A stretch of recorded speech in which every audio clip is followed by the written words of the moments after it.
एक और गंभीर घटना हुई है जिसके बारे में आपको जानकारी होगी, संभल की। सर्वे हो चुका था, चुनाव के चर्चा न हो पाए, हमारी आपकी प्रेस गड़बड़ा जाए,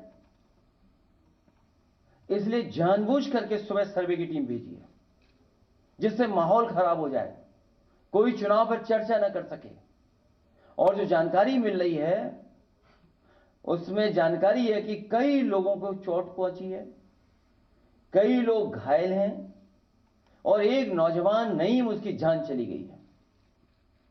आखिरकार जब सर्वे हो चुका था मस्जिद का, तो दोबारा सर्वे क्यों करा ये सरकार, और वो भी सुबह और बिना तैयारी के। कानूनी और कोर्ट के जो प्रोसीजर, उसमें मैं नहीं जाना चाहता हूं कि दूसरे पक्ष की सुनवाई ही नहीं है,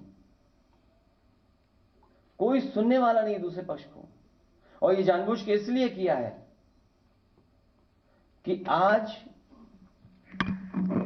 किस बात पे चर्चा हो, किस इमोशन पे चर्चा हो,